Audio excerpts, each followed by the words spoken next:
Hello everyone. Today we'll discuss about the lab investigations and treatment part of child with inborn error of metabolism.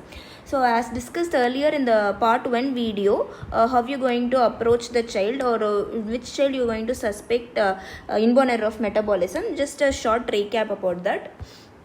So when the child have high ammonia with normal pH with no ketosis, then you have to suspect the child to have urea cycle disorders. Okay. Second, when the child have a high ammonia with acidosis with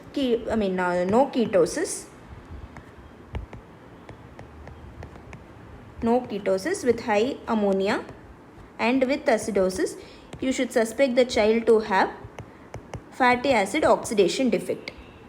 Third, when the child have a high ammonia with acidosis, okay, with ketosis, then the suspicion should be organic acidemias. Secondly, mitochondrial disorders. Okay, so child with a high ammonia with acidosis with ketosis, you have to suspect the child to have organic acidemias or mitochondrial disorder. Fourth, when the child have a normal ammonia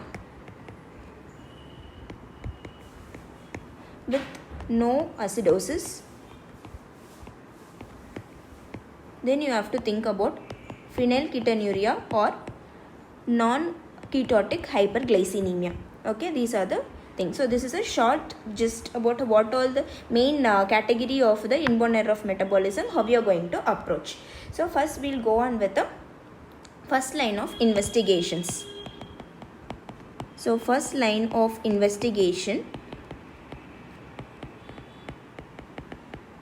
in a child with, when you suspect a child to have inborn error of metabolism, first is we will be doing a complete blood count. For example, when the child have a neutropenia and thrombocytopenia, this both can be present in a child with propionic acidemia or methylmalonic acidemia. Okay. Second, you will be doing blood gas, it is arterial blood gas and electrolytes. Third, arterial lactate. Fourth, plasma ammonia. Fifth, liver function test. Sixth, blood glucose. Seventh will be serum uric acid. Eighth will be, you will be doing urinary ketones. And ninth will be urine reducing substances. Okay, these are the first line investigation. So based on this first line investigations, based on this report, you will be categorizing the child to have whether urea cycle disorder or fatty acid oxidation defect or organic acidemias, mitochondrial disorder or non-ketotic hyperglycemia or phenylketonuria. So you will be categorizing like this. So how are you going to confirm? The confirmation by using a second line investigations. So second line investigations are ancillary investigation or a confirmatory test. These are ancillary and confirmatory test. Okay, these are performed in a targeted manner based on your presumptive diagnosis. So you will be doing a gas chromatography mass spectrometry in urine sample when you suspect a child to have a organic acidemia. This can be done, that is gas chromatography mass spectrometry is done for the diagnosis of organic acidemias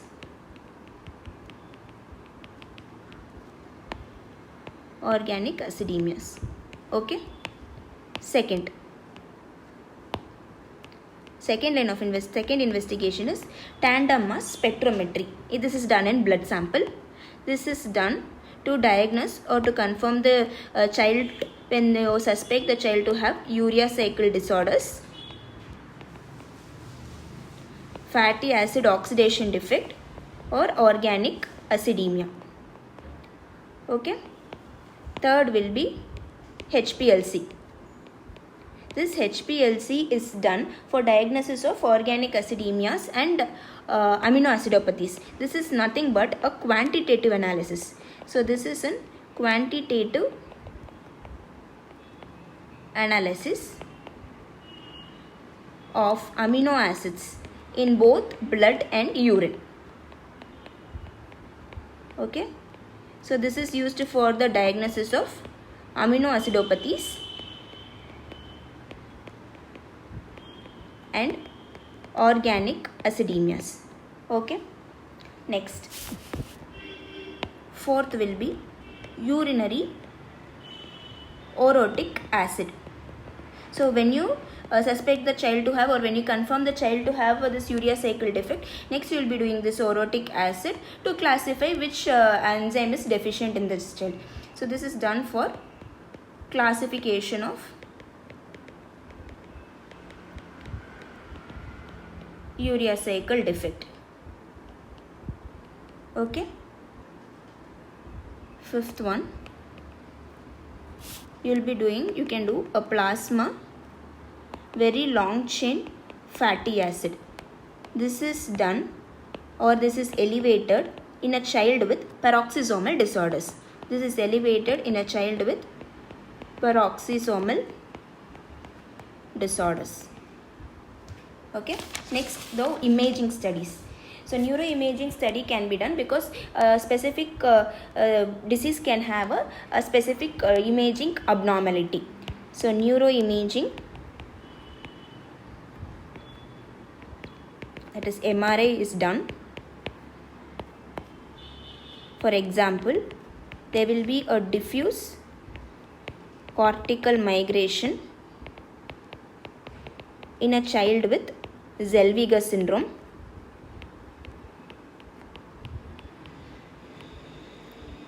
First. Second, there can be agenesis of corpus callosum in a child with Menkes disease. Second, pyruvate decarboxylase deficiency, when the child have a pyruvate decarboxylase deficiency, or when the child have a non-ketotic hyperglycemia. Okay. Third, there can be frontotemporal atrophy when the child has glutaric aciduria.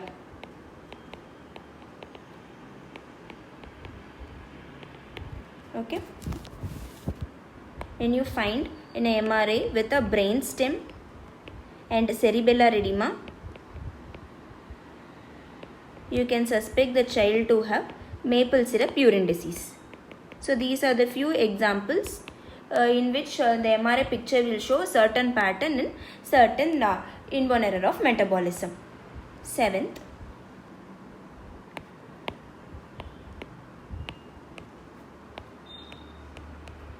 you can do a spectrometry. Okay, MR spectrometry is done. So in MR spectrometry, for example, there will be a lactate peak in a child with mitochondrial disorders.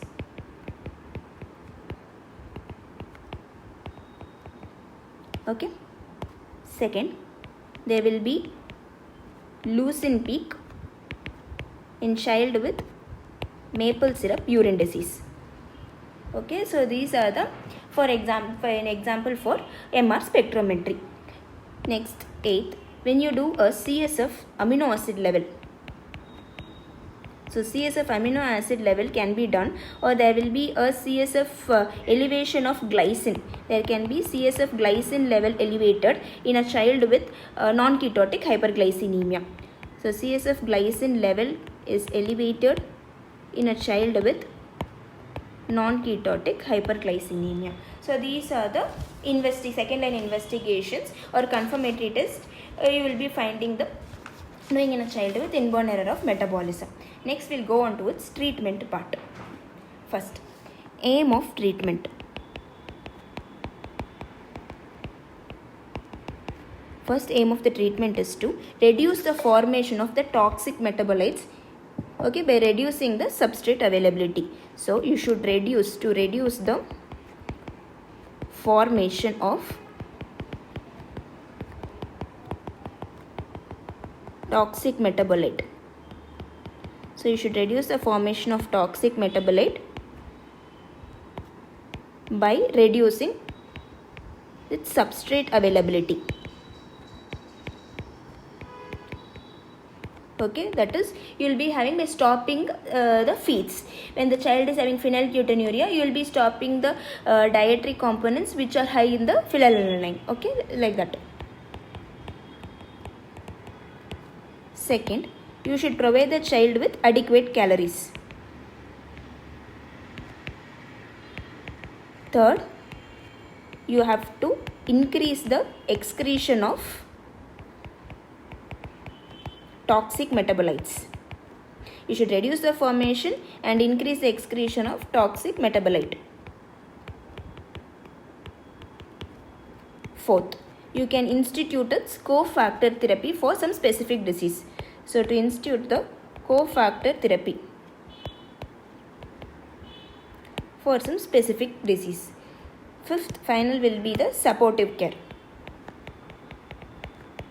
Supportive care is the treatment of seizures. In treatment of seizures, if you suspect a child to have this inborn error of metabolism, you should avoid sodium valproate, since it can increase the child's ammonia level.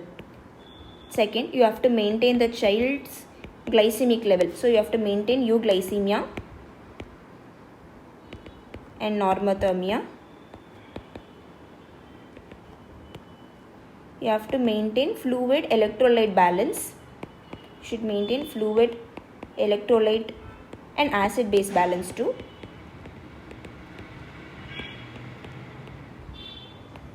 You have to, if there is any infection, you have to do treatment of infection and mechanical ventilation if required. Okay, these are the supportive care in any child with inborn error of metabolism. If they ask any inborn error of metabolism, you can write the supportive care for everything. Okay. Next will be treatment of hyperammonemia.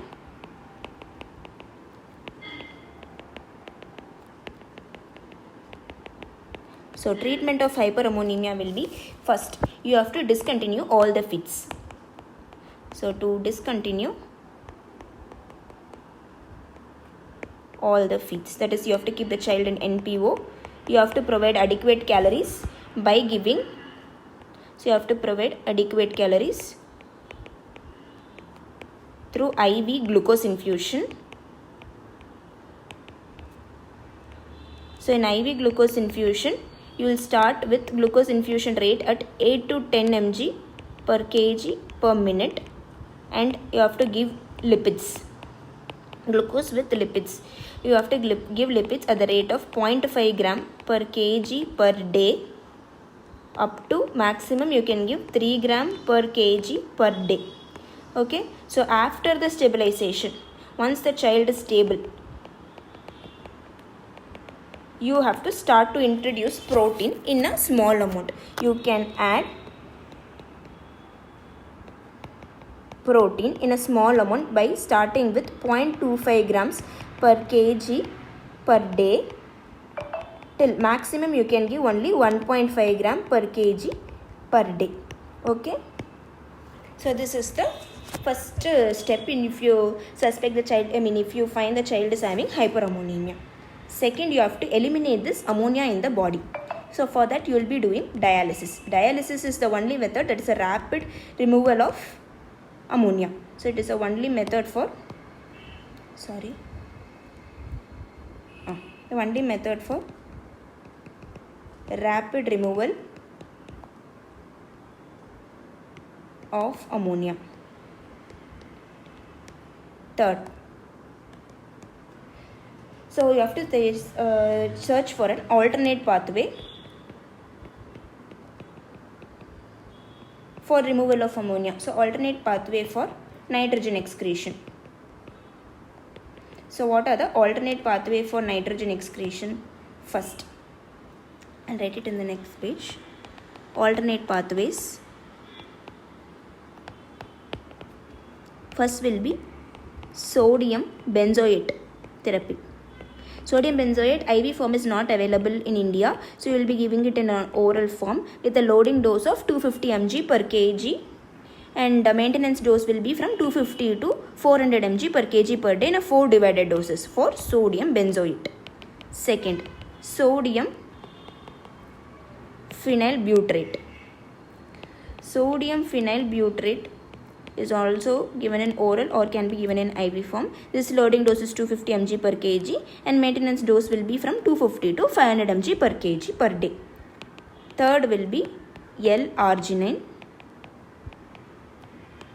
Fourth will be L-carnitine. Okay, these are the alternate pathway for the excretion of nitrogen. Okay, this is the treatment for a child with hyperammonemia. Next, treatment of a child or a newborn suspected with, this is a newborn suspected with organic acidemia. So the same thing you will be following, because a child with organic acidemia will have hyperammonemia, acidosis and ketosis. All the three will be present, okay, as we have learnt earlier. So you will be keeping the child with NPO and IV fluids. Second, you have to treat the acidosis. So treatment of acidosis by giving sodium bicarbonate starting at the dose of 0.5 milliequivalents per kg per hour. You can go up to a maximum of 2 milliequivalents per kg per hour. Okay. Third will be, you will give a supportive care. The supportive care will be, it includes treatment of seizures, treatment of sepsis and ventilation. Fourth, carnitine. This is given at the dose of 100 mg per kg per day. Fifth, biotin, 10 mg per kg per day given in the oral form, per oral form. Sixth is vitamin B12 is given in a IM form at the dose of 1 to 2 mg per day. Seventh, thiamine is given. Thiamine can be given for a child with thiamine responsive seizures. So you can give a trial 300 mg per day. Okay. So this is a short. This is in a short form for the treatment of a child with when you suspect the child with organic acidemia. Okay. Next, treatment of a child with a refractory seizures. Treatment of a child with refractory seizures with no obvious etiology. So how we are going to treat? First, if the patient persists to have seizures despite 2 to 3 anti-epileptic drugs in a correct dosage form. So in a maximum dosage form, you are giving a child this anti-epileptic, 2 to 3 anti-epileptic is being given to the child in a correct dosage form or in a maximum dosage form. No, there is seizures are not being controlled. So still the child is having seizures. Then you give a trial of pyridoxine. Trial of pyridoxine can be given. This is given at the dose of 100 mg IV. Since IV is not available in India, you will give it in an oral form at 15 mg per kg per day. So even the seizure persistence of seizure even after giving this pyridoxine, then you can give a trial of biotin at the dose of 10 mg per day and folinic acid. Folinic acid can be given along with this at the dose of 15 mg per day. Okay, this is a treatment of a child with refractory seizures with no obvious etiology. Okay, so I have given the treatment guidelines for hyperammonemia, for organic acidemia, and for the refractory seizures. Next, we will see the treatment of long-term treatment. So, long-term treatment of IEM. So, what will be the long-term treatment of IEM? First is dietary management. So, dietary management is this dietary management will be the mainstay of treatment in a child with phenylketonuria. Second, maple syrup urine disease. Third, glycogen storage disorder type 1 and type 3. In galactosemia. Next, in a child with homocystinuria. Okay. Second, enzyme replacement therapy. I will talk about this enzyme replacement therapy separately in a different video, because this enzyme replacement therapy can be asked as a separate 7-mark question in your recent advances. So this will be a separate topic. Third, cofactor. So cofactor replacement therapy can be given. For example, there can be a vitamin responsive IEM. So vitamin responsive IEM disorders, example I will tell here. For maple syrup urine disease, thiamine can be given. For propionic acidemia, biotin. For biotinidase deficiency, you have to give biotin. For child with methylmalonic acidemia, hydroxycobalamin can be given. So these are just a supportive therapy, a cofactor therapy. For biotinidase deficiency, biotin is the only choice. While in propionic acidemia, methylmalonic acidemia, this can be given as an additional one. First, mainly you have to reduce this ammonia level, you have to correct acidosis, then only you have to go for this. Okay, so these are the few examples. So this is the investigation and the treatment for part of children with inborn error of metabolism. Thank you. Next video we'll see febrile neutropenia.